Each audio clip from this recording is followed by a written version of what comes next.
restore it. Why? I like the pain. I like the misery. I like this world. Hi kids, today we're going to talk about CYBORG 1989 with Jean-Claude Van Damme. Why, you ask? We all love a good B-movie. You like jazz? A good apocalypse, post-apocalypse B-movie. And what can be better than CYBORG 1989? With Jean-Claude Van Damme, of course. There is just nothing better than this movie. And it gives good vibes. It gives Mad Max 1 vibes. It gives with Mel Gibson. If you've seen that one, you would know what I'm talking about. It's Terminator a little bit. Just a generally pretty good B-movie in my book. So let's get into it. The story starts with wicked post-apocalyptic pirates killing a guy for no reason and cutting his head off. And we were left wondering why. Turns out they were looking for a cure for the plague that's taking over the world. The plague, everybody dies. It's just bad. Nobody explains why exactly everybody dies and why is it so bad, but the world is in shambles. Everything is in shambles. The wicked pirates, they completely destroy the little towns. They pillage, they burn, they do stuff. Then we meet our hero, Jean-Claude Van Damme, by the name of Gibson Rickenbacker. Yes, what a name. Gibson Rickenbacker. You will see a pattern here because our antagonist, our bad guy, is called Fender. Yes, Fender, like a guitar. So all of the characters are assigned musical instruments name. It's just a little nod to the musical instruments, which is just lovely. I love that. And so our main protagonist meets this cyborg lady. Your clothes. Give them to me, now. And he's like, what's up? Her name, by the way, is Pearl Prophet. Pearl Prophet. She's a cyborg lady. And she shows him that she's a cyborg lady. She removes her wig and her face completely changes. It's a really cool animatronic for the low budget that they had in this movie, but it left me a little bit shooketh, to be honest with you. I was a little bit shooketh by her big eyes and her changed face, but it doesn't matter. She's here to save the world. She somehow needs to deliver the cure to Atlanta. The cure's in her brain somehow, in her microchip, or whatever. And she asks her friend, Gibson Rickenbacker, to deliver the goods, but he says, I don't care about that crap, I just want to live my life, and he walks away. So the cyborg lady gets kidnapped, they get into a fight, Jean-Claude Van Damme starts kicking, and he does that the best. Honestly, kicking is on point, it never stopped. There's a famous split, there's a lot of kicking in this movie, but we will talk about the issues with fighting later on. Later, our protagonist meets Natty Simmons, who's somehow his love interest a little bit. It's just like, will they, won't they? We never know. We never find out, unfortunately. He meets her, they fall in love, kind of. But anyways, she falls unconscious. This lady, she falls unconscious at least 3 times in this movie. She's a pro at falling unconscious. So Natty Simmons is also an instrument name. Simmons is a name of electric drums. How I found out on Wikipedia because I prepared. And she also wants to save the world. What gives? And she's like, let's follow Fender and his gang and just save the world. Let's save the cyborg lady. And Jean-Claude Van Damme is like, I don't know, but then he remembers the bad stuff that Fender did to his family, and he gets all angry, and his main motivation is, of course, revenge. We'll find out later why he got all angry, but meanwhile, we have fantastic dialogues like that. Pirates wanted a boat.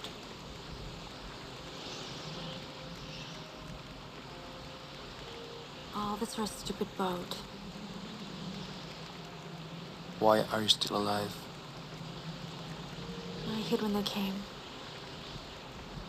I saw them setting off down the waterway to Charleston. I was just getting ready to take off when you showed up. I figured you for one of the pirates.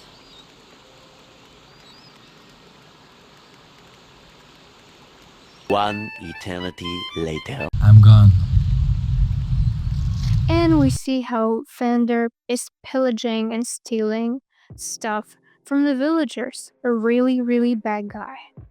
Also, an observation. Pirates, they have really bad teeth hygiene. And honestly, I really appreciate the realism in that because, we see all these post-apocalypse movies where people like have perfect white pearls, and not even in the modern world we all can afford good, oral care, dental care. But the pirates, of course they can't. So that's very realistic. Pirates don't brush their teeth. But the good guys, they actually have good teeth, which is a little bit discriminatory in my opinion. Anyways, there's a lot of just following the Fender, and somehow Gibson and his friend, they're just kind of walking, and Fender has taken a ship, and somehow they kind of always just a step ahead on that little ship, so they could have just walked as well, I think. Like, I don't know how they managed to kind of chase them just by walking, but they do. And there's some fighting scenes in between. There's really good scene where there's a lot of kicking. And honestly, let me tell you something. I'm not a martial arts specialist. Just look at me. I'm not. I'm a regular girly. But the kicking is a bit excessive, to be honest. Like, there is not enough punching with the fists, especially in the first good half of the movie. There's almost no punching, only kicking, and it makes no sense to me. Like, you gotta block, right? You gotta block your enemy that comes towards you. I played Mortal Kombat, I know that. And you gotta duck, you gotta do something, but they just ran towards each other and start kicking. And I don't know how to explain it to you without showing too much of the fighting scenes. And I don't know, maybe I'm gonna get a copyright strike for that. That's why I'm gonna employ my husband to help me demonstrate.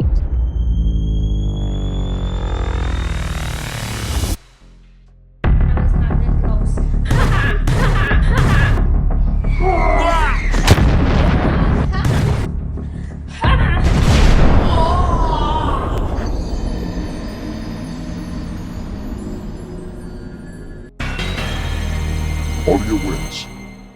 Alright, our next scene is where they finally caught up with Fender, and they have a little chase scene. They chase each other, they fight each other, they kick each other, and the girl falls unconscious again.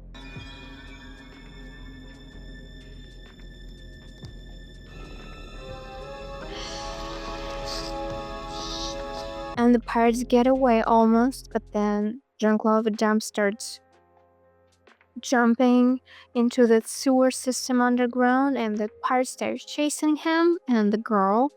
And I feel like the underground scene was actually pretty well done. Like, I don't know what's with the lighting and the atmosphere, but I didn't hate it, to be honest.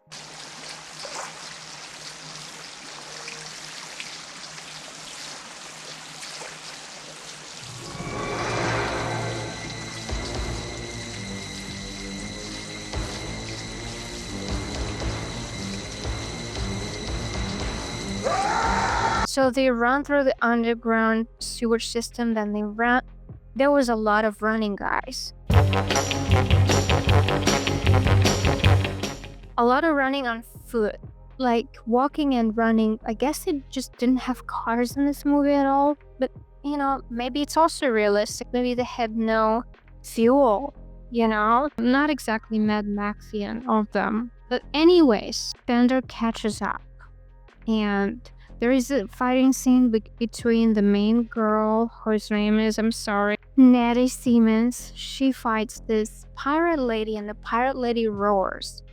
Pirates in this movie, they really roar a lot, quite a bit.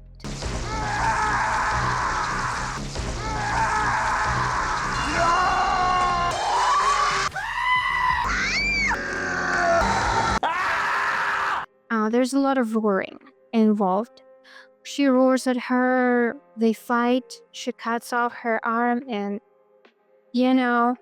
she falls down. They both fall down. The lady, Nettie Simmons, she falls unconscious again, all for a bit.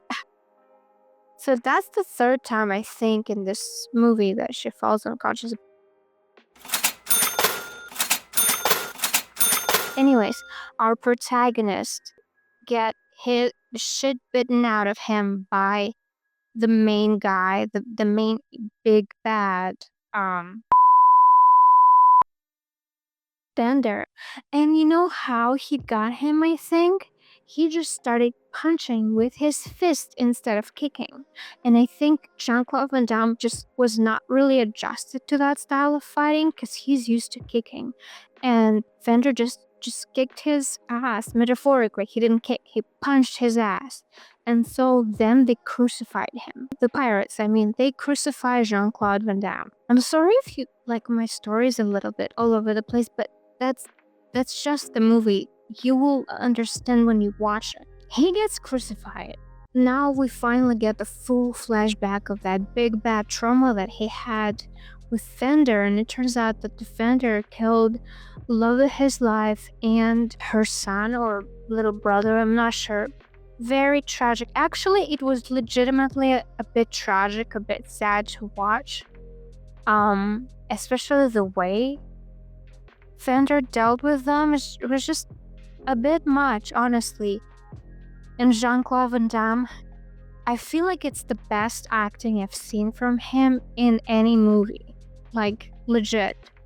We know he's a great martial artist, but not the best dramatic actor. But the way he screamed just desperately on this.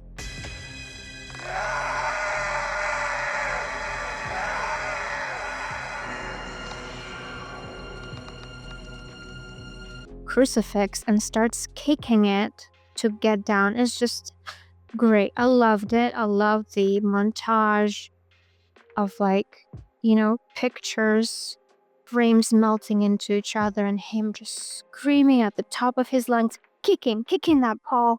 And finally, he falls down, and he's free, and he's angry as ever.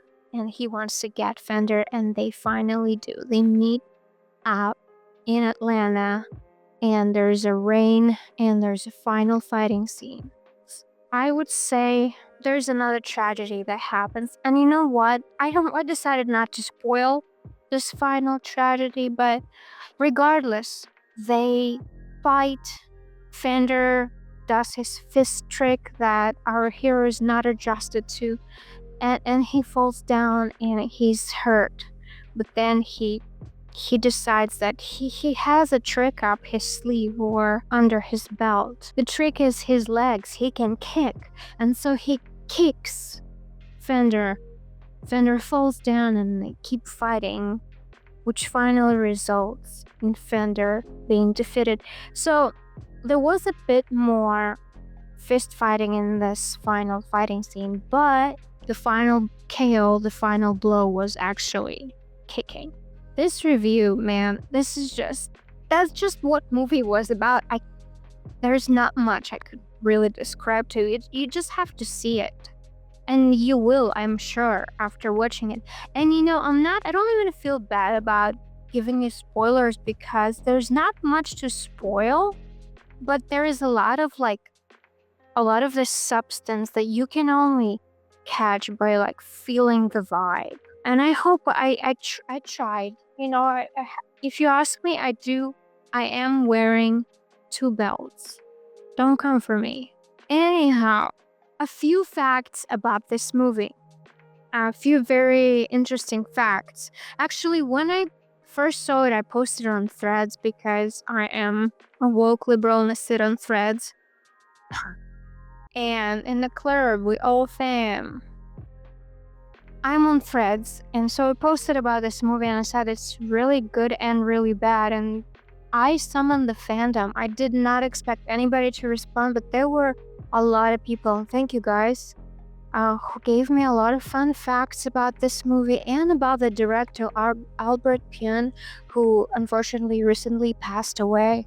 The guy seemed really passionate about action movies and just like could create a fun project out of like nothing, and really just have fun with it. And he's made a lot of movies, and I'm planning to check them out and tell you about him, guys, because he seems like a great guy. I want to know more about him. This movie, it's not just a simple movie. There were supposed to be 2 movies made on the sets. He-Man, Masters of the Universe, and Spider-Man live action, that were supposed to be both simultaneously shot by Albert Pyun.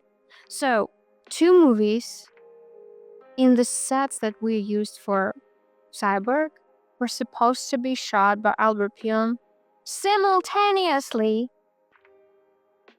The 80s, man. That's crazy. And so, but the studio, Cameron Films, I'm not sure. Anyways, the studio shut it down. They just didn't have enough funds or whatever, and didn't think this project is gonna be that great.